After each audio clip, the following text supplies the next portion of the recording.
अस्सलाम वालेकुम pigeon corner channel खुश आमदीद भाईजान डेरे वाल जा रहे हैं। एक दिन वीडियो एक अपलोड की सी एक बाबे की ते माई की जेडे दोनों भैन भरा से उन्हों की करके आए थे असी खिदमत खुदमत तो अज उन्हों का फोन आया जनाब तो कहते यार साढ़े को रोटी नहीं तुम उदन दे गए सानू केक रास्ते ही है वो नरम चीज़ा वाहवा खत्म हो गई साडा सिस्टम ठीक हो गया अंदरों सानू फर्क पै रहा तो वो फोन उन्होंने किया जी तुम आओ ਤੁਹਾਡੀ ਮਿਹਰਬਾਨੀ ਸਾਨੂੰ ਉਦਾਂ ਦੀਆਂ ਛਾਵਾਂ ਲਿਆ ਦਿਓ ਤੇ ਨਾਲੇ 5 ਕਿਲੋ ਚਾਵਲ ਲਿਆ ਦਿਓ ਸਾਡੇ ਉਹ ਨਰਮ ਹੁੰਦੇ ਆ। ਡਾਕਟਰ ਕਹਿੰਦਾ ਵੀ ਚਾਵਲ ਚੂਵਲ ਖਾਇਆ ਕਰੋ ਦੁੱਧ ਦੇ ਨਾਲ ਜਾਂ ਜਿੱਦਾਂ ਵੀ ਖਾਣੇ। ਤੇ ਮੈਂ ਕਿਹਾ ਚਲੋ ਉਹਨਾਂ ਨੇ ਫੋਨ ਕੀਤਾ ਕਿਸੇ ਮਾਨ ਨਾਲ ਕੀਤਾ ਤੇ ਕੁਝ ਭਰਾਵਾਂ ਨੇ ਕੋਈ ਖਿਦਮਤ ਵੀ ਉਹਨਾਂ ਦੀ ਕੀਤੀ ਸੀ ਬਾਬਾ ਜੀ ਉਹਨਾਂ ਦੀ। ਤੇ ਮੈਂ ਕਿਹਾ ਚਲੋ ਯਾਰ ਉਹਨਾਂ ਦੇ ਘਰ ਜਾ ਕੇ ਨਾ ਉਹਨਾਂ ਨੂੰ ਦੇ ਕੇ ਆਈਏ ਸਮਾਨ।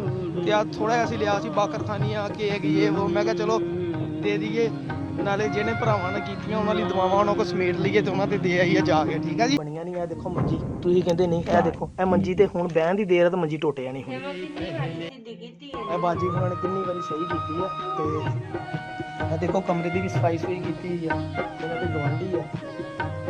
ਤੇ ਇਹ ਜਨਾਬ ਆਪਣੇ ਇਹ ਜਾਫਰ ਸਾਹਿਬ ਆ।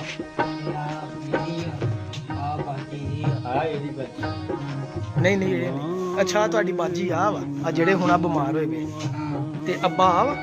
ਹਾਂਜੀ ਅੱਛਾ ਇਹ ਅੱਬਾ ਵਾ ਤੇ ਆ ਨਾਲ ਭਰਾ ਵਾ ਕਿ ਤੁਸੀਂ ਆ ਤੇ ਆ ਕੌਣ ਆ ਜਿਹੜਾ ਅੰਮੀ ਤੁਹਾਡੀ। ਅੱਛਾ ਅੱਛਾ ਅੱਛਾ ਤੇ ਆ ਢਕਿਆ ਕਰੋ ਉੱਤੋਂ ਸਾਲਣਾ ਦੇ ਤੂੰ ਉਦੋਂ ਵੀ ਗਾਜਰਾਂ ਹੀ ਖਾਂਦੇ ਸੀ ਤੁਸੀਂ ਅੱਜ ਵੀ ਗਾਜਰਾਂ ਹੀ ਰੱਖੀਆਂ। ਖੈਰ ਆ ਕਿਸੇ ਦਿਨ ਗੋਸ਼ਤ ਬਣਾ ਕੇ ਖਾਓ ਕਿਲੋ ਤੇ ਵੀ ਹਾਲ ਚ ਨਾ ਅੱਲਾ ਦਾ ਸ਼ੁਕਰ ਅਦਾ ਕਰਦੇ ਰਹੋ ਬਸ। ਤੁਹਾਡੇ ਨਾਲੋਂ ਵੀ ਲੋਕੀ ਲੱਤਾਂ ਹੈ ਨਹੀਂ ਤੇ ਰੋੜਾਂ ਤੇ ਐ ਰਿੜ ਕੇ ਮੰਗਦੇ ਆ। ਘਰ ਬੈਠੇ ਅੱਲਾ ਨੇ ਕੋਈ ਰਿਜ਼ਕ ਦਾ ਵਸੀਲਾ ਬਣਾਤਾ ਕੋਈ ਰੋੜਾ ਨਹੀਂ ਤੁਸੀਂ ਭੁੱਖੇ ਨਹੀਂ ਮਰਦੇ। ਅੱਲਾ ਤਾਲਾ ਕੋਈ ਨਾ ਕੋਈ ਜ਼ਿੰਦਗੀ ਦੇਵੇ ਅਸੀਂ ਨਹੀਂ ਹੋਰ ਰੱਬ ਨੇ ਕਿਸੇ ਨੂੰ ਬਣਾ ਖਾਣ ਪੀਣ ਨੂੰ ਚੀਜ਼ ਦਿਓ ਮੇਰੇ ਨਾਲ ਸਮਾਂ ਤੇ ਕਸਮ ਗੰਦੀ ਅੱਲਾ ਕੋ ਮੰਗਿਆ ਕਰੋ ਮੇਰੇ ਦਿਲ ਹੀ ਨਹੀਂ ਕਰਦਾ। ਨਮਾਜ਼ ਪੜਿਆ ਕਰੋ ਪੜ੍ਹਨੀ ਹੈ ਅੱਲਾ ਦਾ ਸ਼ੁਕਰ ਅਦਾ ਕਰੋ ਦਰੂਦ ਸ਼ਰੀਫ ਪੜਿਆ ਕਰੋ ਬਸ ਸਿਰਫ ਦਰੂਦ ਸ਼ਰੀਫ। ਮੇਰੀ ਅੰਮੀ ਮਰਨ ਲੱਗੀ ਕਹਿੰਦੀ ਸੀ ਕਿ ਦਰੂਦ ਸ਼ਰੀਫ ਪੜਿਆ ਕਰੀ ਤੇ ਅੱਲਾ ਤਾਲਾ ਬਹੁਤ ਦਿੰਦਾ ਮੈਂ ਦਿੰਦਾ ਰਹਿਣ ਦੇ ਤੇ ਮਾਂ ਚਲੋ ਕੋਈ ਨਹੀਂ ਮਾਂ ਆ ਤੂੰ ਮੈਨੂੰ ਦਿਗਾਣੇ ਸ਼ਾਇਦ ਦਿੰਦੀ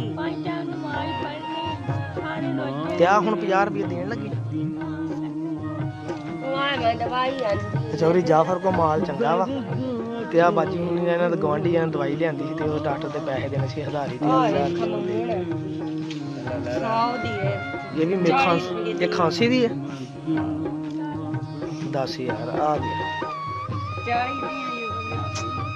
ਹੈ ਕੋਈ ਚੀਜ਼ ਬਾਜੀ ਅੰਮਾ ਜੀ ਹੁਣਾਂ ਨੇ ਹੁਣ ਦੇਖ ਲਓ ਹਮੇਸ਼ਾ ਗਰੀਬ ਬੰਦਾ ਗਰੀਬ ਦੀ ਮਦਦ ਕਰਦਾ ਯਾਰ ਬਸ ਇਸ ਤੋਂ ਵੱਧ ਅਸੀਂ ਕੁਛ ਨਹੀਂ ਕਹਿ ਸਕਦੇ। ਮਿਹਰਬਾਨੀ ਸ਼ੁਕਰੀਆ ਵਿਜਨ ਕਾਰਨਰ ਚੈਨਲ ਸਬਸਕ੍ਰਾਈਬ ਕਰਿਓ ਲਾਈਕ ਕਰਿਓ ਤੇ ਖਿਦਮਤ ਕਰਿਓ ਲੋਕਾਂ ਦੀ ਯਾਰ ਬਹੁਤ ਮਿਹਰਬਾਨੀ।